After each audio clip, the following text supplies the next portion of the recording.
बच्चों को पालने में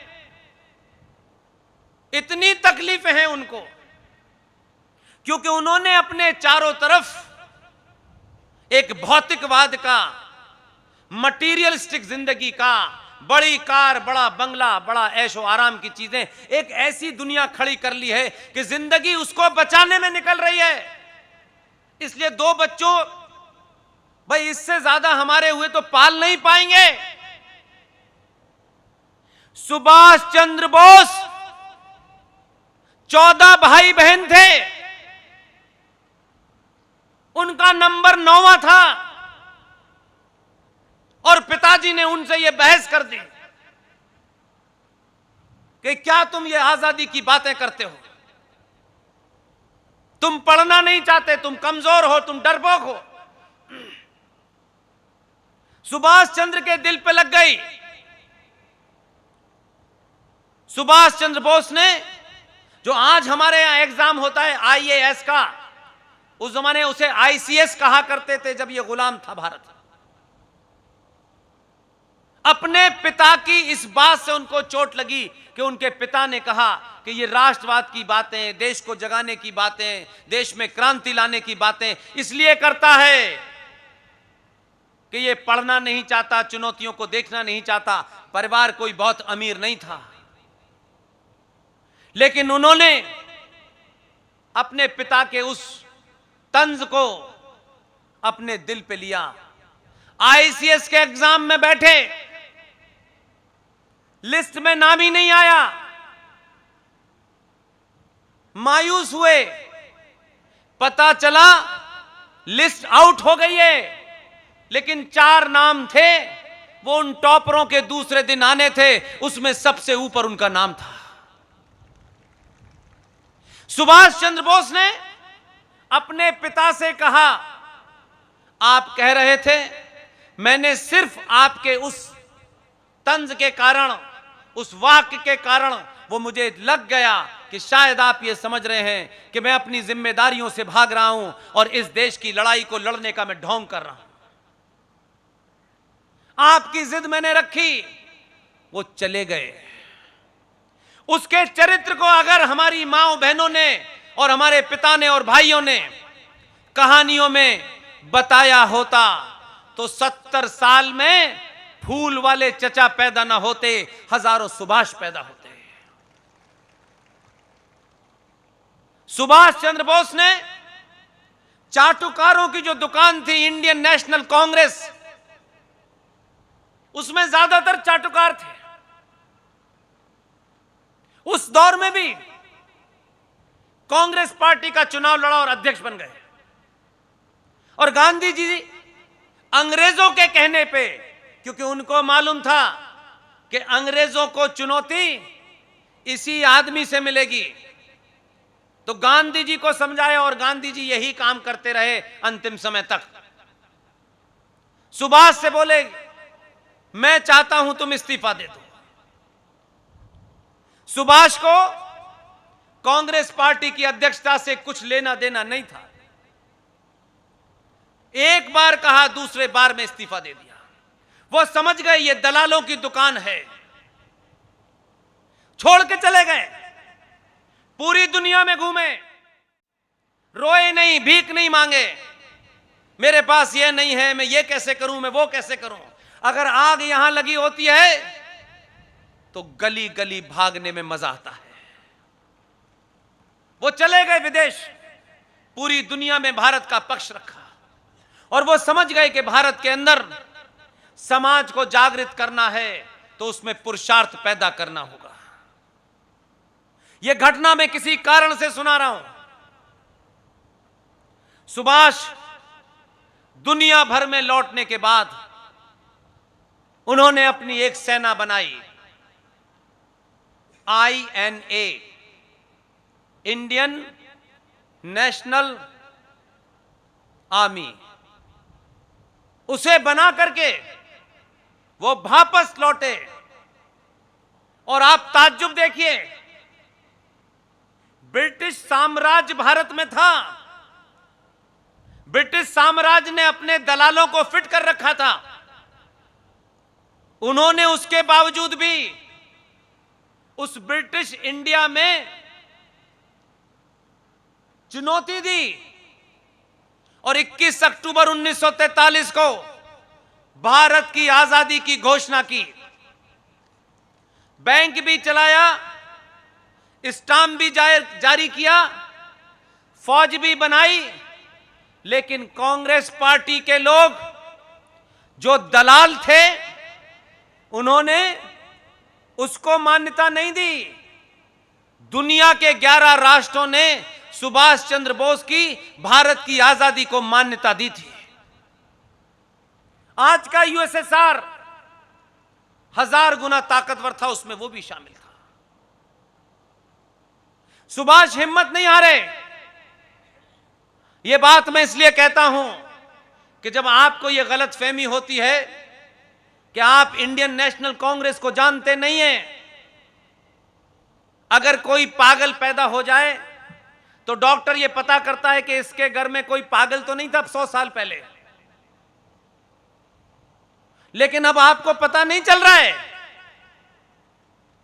कि जो आलू से सोना बना रहा है जरूर कोई पागल रहा होगा 100 साल पहले। उसी का नतीजा भारत भुगत रहा है।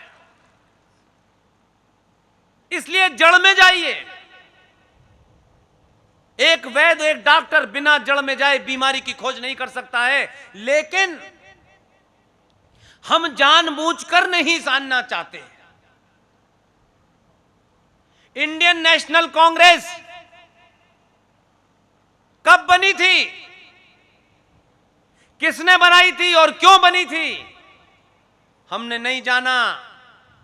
जान भी गए तो सिर्फ हमने किताबों में पढ़ लिया, बात खत्म कर दी।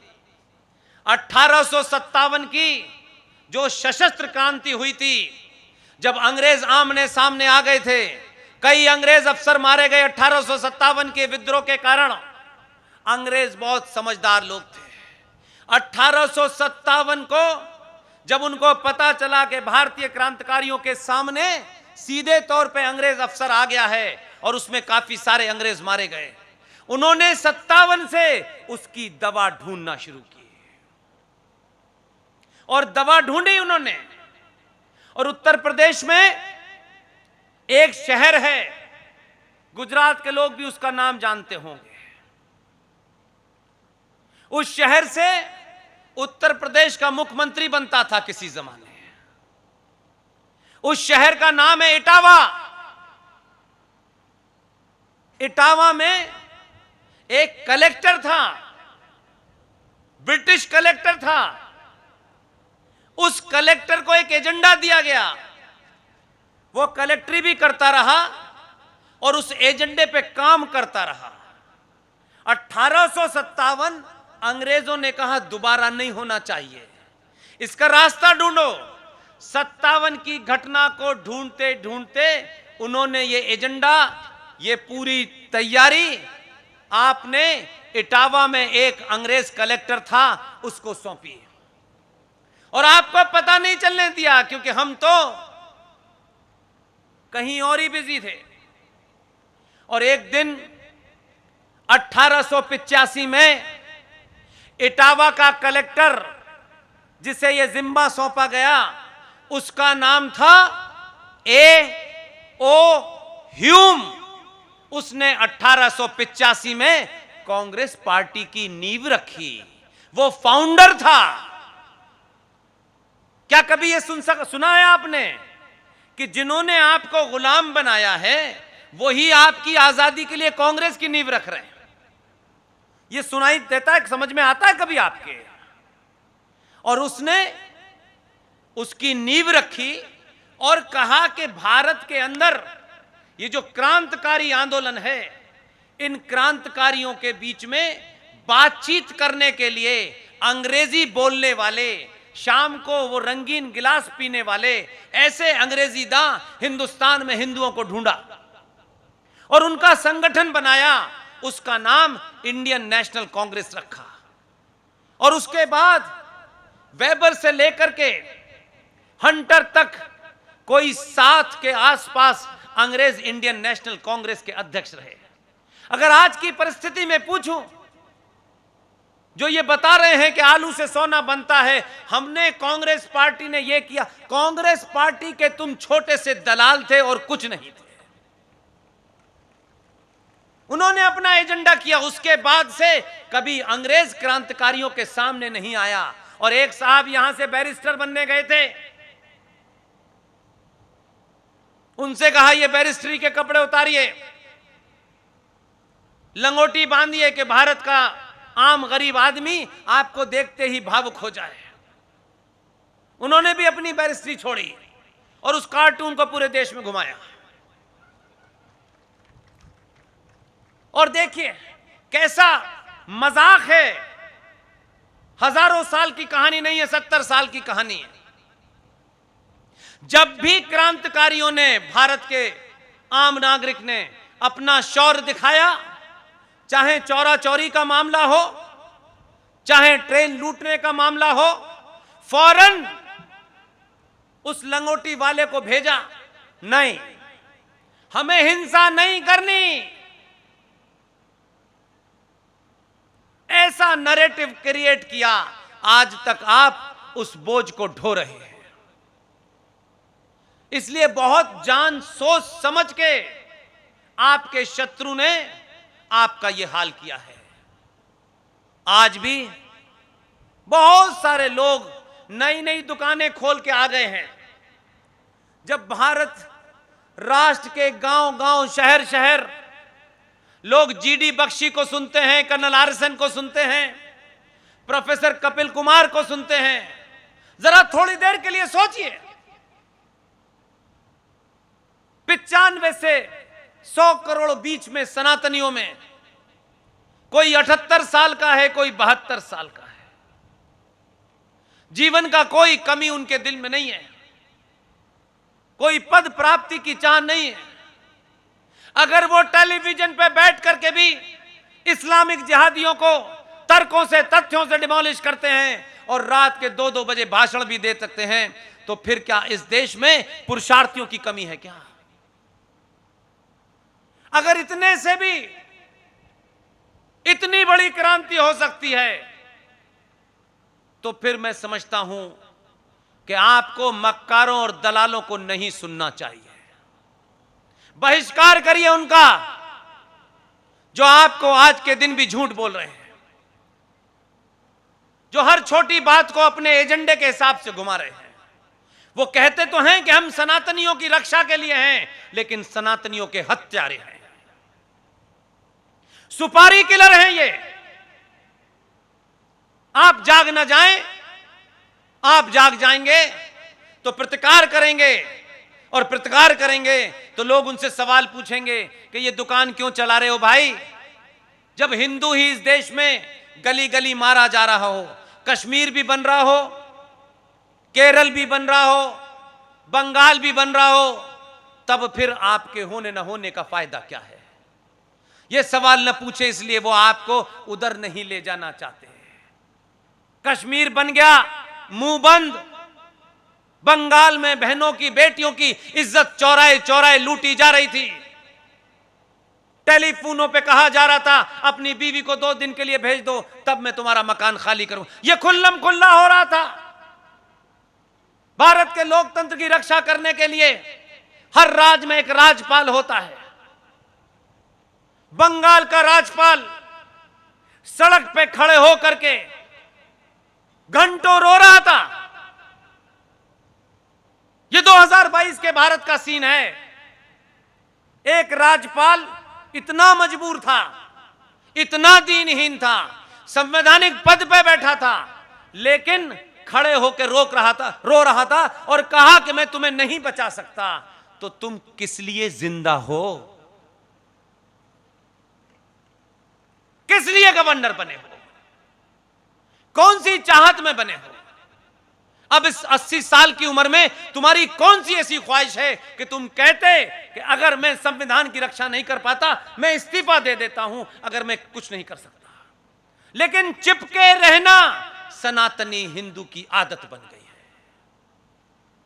इसलिए इन 70 सालों में आप चुप रहे। ठेकेदारों ने सुपारी ले रखी है आपकी, वो बोलेंगे नहीं, वो नए नए झूठे नैरेटिव चलाएंगे। इसलिए आज आपके शहर में ऐसे पंडाल मुझे टीवी में देखने को मिलते हैं जहां देश के प्रधानमंत्री या गृह मंत्री सभा करते हैं। मैं आपको कुछ कहने नहीं आया हूं, इतना ही बताने आया हूं, किन्हीं भी कारणों से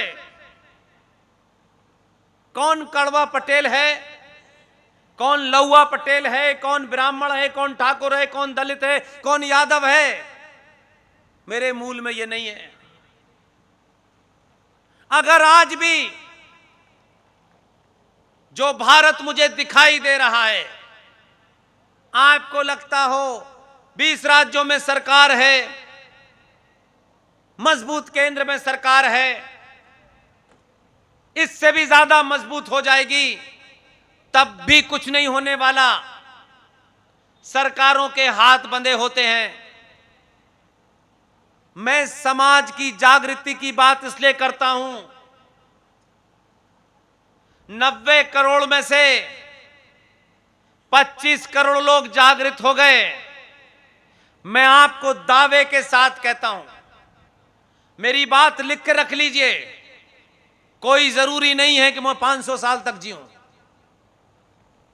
जिस दिन सनातनी हिंदू, ये कड़वा पटेल, ये लौवा पटेल, ये दलित, ये महादलित, इससे ऊपर उठ गया और उसे अपने सनातनी होने का बोध हो गया, दावे से कहता हूं, आपकी सरकार हो, आपके विरोधियों की सरकार हो, इस्लामिक सरकार भी आ जाए, अगर राष्ट्र जाग गया तो हर सरकार आपकी चौखट पे नाक ना रगड़े तो मेरा नाम बदल दीजिएगा। आपसे सरकार है, सरकार से राष्ट्र नहीं है। आप उल्टा समझते हैं कि सरकार ही सब कुछ है। मैं कहता हूं सरकार कुछ नहीं है भाई, क्योंकि सरकारों ने आपकी आत्मबल और आत्मी शक्ति को छिन्न भिन्न कर दिया है। इसलिए दलित तक तो हम समझते थे कि ये दलित है, लेकिन बिहार में एक नया काम चला है, ये महादलित है। अब भाई दलित और महादलित के बीच में कौन सा मीटर है जिससे आपने इसे महादलित कहा और इसे दलित कहा? दूसरों में कहने की हिम्मत नहीं हुई, हमारे अंदर हुई, क्योंकि हम पहले से उसके लिए तैयार हैं। इसलिए एक बात जरूर रखिएगा, आज मौका है आपके हाथ में। इसलिए कह रहा हूं कि ये जो ऐतिहासिक घटना है, ये जो समय है, ये कालखंड है, इसका एक एक लम्हा हजारों हजारों साल के बराबर है। अगर आप ये समझते हैं अब तो हमें आराम से सोना है, हमारी सरकार है, अब मुझे लगता है सबसे ज्यादा जागना है। इसलिए एक कानून बना है पूरे देश में, हमारी चुप्पी और ये जो वोट मांगने आते हैं ना, जो आपके लीडर गमछा डाल करके गलेवान पकड़ के पूछिएगा कि पिछले 5 साल में तुमने भारत राष्ट्र को, गुजरात की धरती को आताताइयों से, जिहादियों से, इस्लामिक आतंकवादियों से बचाने के लिए तुमने कौन सा कानून बनाया? पूछिएगा। इसलिए मैं आपसे 2 चीजों में मदद चाहता हूं, और यह मदद मैं अपने लिए नहीं चाहता। मेरे पास न आगा है न पीछा है, मेरे जीवन का एक ही लक्ष्य है, 25 करोड़ सनातनी जाग जाएं, बस। मेरे सामने जाग गए उसी दिन बंद कर दूंगा, और नहीं जागे तो जब तक अंतिम सांस है ये करता रहूंगा। एक कानून है, प्लेसेस ऑफ वर्शिप एक्ट 1991। 90% लोगों ने इस देश में सुना नहीं। शत्रु कानून भी बनवा गया। शत्रु ने कभी यह कोशिश नहीं की कि पार्लियामेंट में 300 मुसलमान जीतेंगे तब हमारा राजा बनेगा और तब हम कानून बनाएंगे। जो लोग अपने बाजुओं पे यकीन रखते हैं और अपनी लड़ाई लड़ते हैं, वो 300 एमपी ला करके सरकार बनाने का इंतजाम नहीं करते, ना उसका इंतजार करते हैं। वो उठे, उन्होंने आपके बीच में जो फॉल्ट लाइन है, कहीं जाति की है, कहीं ऊपर की है, कहीं नीचे की है, उस फॉल्ट लाइन का इस्तेमाल किया और 1991 में पीवी नरसिम्हा राव के ऊपर दबाव बनाया और दबाव बना करके हल्ला नहीं मचाया। हमारे यहां तो जरा सा काम हो जाए, हम अपनों को कम बताते हैं, पड़ोसी को ज्यादा बताते हैं। यह प्लेसेस ऑफ वर्शिप एक्ट बन गया और कहा गया कि भारत के अंदर 30 से 32 हजार, जिसमें काशी भी है, मथुरा भी है, इनके अंदर कोई 32,000 मंदिर हैं जो मेरे पूर्वजों के थे। कहा गया कि किसी आताताई ने उसको तोड़ करके कहीं मस्जिद बनाई, कहीं मंदिर के ऊपर गुम्बद बनाई, कहीं बाबा विश्वनाथ को के ऊपर ज्ञान व्यापी बना दी। कानून बन गया, हमारे लोग खामोश बैठे रहे क्योंकि समाज जागृत नहीं था, इसलिए समाज सवाल पूछेगा नहीं। और नेताजी ये चाहते हैं कि आप में जागृति ना आए, इसलिए वो अपनी दुकान चला के चले जाएं। कानून बन गया कि जितने भी ये 30 से 32 हजार मंदिर हैं, इन मंदिरों की स्थिति जो 15 अगस्त 1947 को थी, वो यथा स्थिति रहेगी, उसमें कुछ बदलाव नहीं होगा। जिहादियों ने अपनी ताकत के चलते 30 से 32 हजार अनादिकाल से ऐसे मंदिर जिनका आर्किटेक्चर दुनिया में कहीं मिलता नहीं है, जिन पर रिसर्च हो सकती है सालों कि कैसे किसी चट्टान के अंदर एक मंदिर बन जाता है, कैसे वो नक्काशी होती है। आज भी दुनिया इतनी विकसित हो गई, लेकिन हमारे हजारों साल के पुराने मंदिर के आर्किटेक्चर को आज भी नहीं बना सकती। उन मंदिरों पे कानून बन गया, हम बोले नहीं, ठेकेदार भी नहीं बोले। अब तो भाषा कुछ और है। और उस कानून के बाद हम सब चुप बैठ गए, पूछा नहीं हमने। लेकिन आपको उसका तोड़ बता के जा रहा हूं, आपसे उम्मीद है मुझे। यह बात उत्तर प्रदेश में भी मैंने कहा और मैं उस वक्त कह रहा हूं जब आपके हाथ में अभी एक मोहर लगाने का समय आने वाला है। अंग्रेजी में कहावत है, strike while iron is hot. लोहा जब गर्म हो तभी चोट करनी चाहिए। इसलिए मैं गुजरातियों के बीच में आता हूं। मुझे लगता है कि अगर यह काम आप करेंगे तो आपकी देखा देखी 14 और 19 के बाद जो आपने 14 में भेजा, उसी के कारण देश में होड़ लग गई है। दौड़ रहे लोग। इसलिए जहां कायर चुने जाते थे, जो राजभवन में दुनिया के कुकर्म करते थे, उसी देश के सबसे बड़े प्रदेश में आपकी बहादुरी का आपने जो मिसाल पेश की 2014 में, चिल्ला चिल्ला के की और कहा कि 15 साल हमने इसको हर किस्म के ऑपरेशन की ट्रेनिंग दी है। आप महान लोग हैं, कोई अपना पेन पेंसिल तक नहीं देता है। आपने 15 साल की ट्रेनिंग देने वाले डॉक्टर को कहा कि गुजरात में कई गुजराती अब ऐसी ट्रेनिंग पा चुके हैं, तुम्हारा काम यहां नहीं है, तुम दिल्ली जाओ। वो दिल्ली गया और दिल्ली से उत्तर प्रदेश नजदीक है। आपका दबाव हुआ, आपने मिसाल पेश की भारत में कि ये वो आदमी है, कि आपने उसे इसलिए नहीं भेजा था, भारत के लोगों ने कतई नहीं चुना था। देखिए, मैं राजनीतिक आदमी नहीं हूं, इसलिए कोई सच बात ऐसी नहीं कहूंगा जो झूठी हो। किसी ने नहीं चुना कि गुजरात का विकास का मॉडल बहुत बढ़िया है, इसलिए प्रधानमंत्री बना दो। लोग गुजरात को देखा तक नहीं था लोगों ने। पूरे देश के सनातनी हिंदू ने 2014 में जिस आदमी को आपने दिल्ली भेजने के लिए प्रधानमंत्री का कैंडिडेट बनाया, हमने वोट इसलिए नहीं दिया कि गुजरात में कितना विकास हुआ है।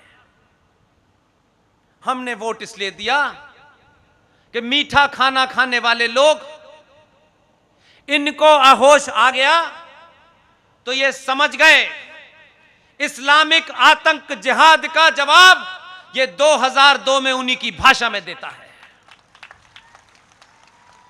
इसलिए आपने उसको प्रधानमंत्री बनाया। आज भी हम ये मानते हैं वही पहचान है, और उस पहचान का असर यह हुआ कि राज्यों में होड़ लग गई। 14 से 17 में 3 ही साल थे। उत्तर प्रदेश को लगा हम पीछे नहीं रह सकते। 17 में उन्होंने भी एक ऐसा चुन लिया है जो एक ही कपड़ों में घूमता है,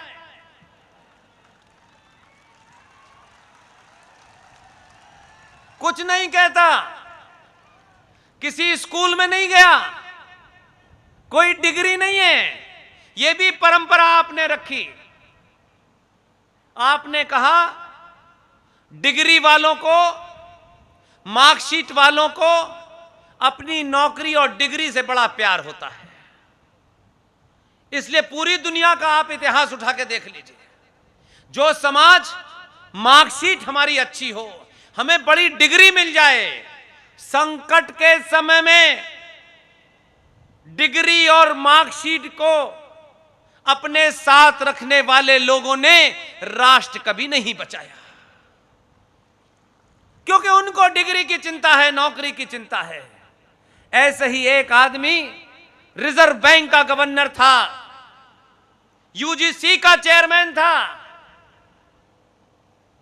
उसको डिग्रियों का बड़ा शौक था। वो 5 साल तक एक मूक बधिर की तरीके से एक महिला के इशारे पर देश चलाता रहा।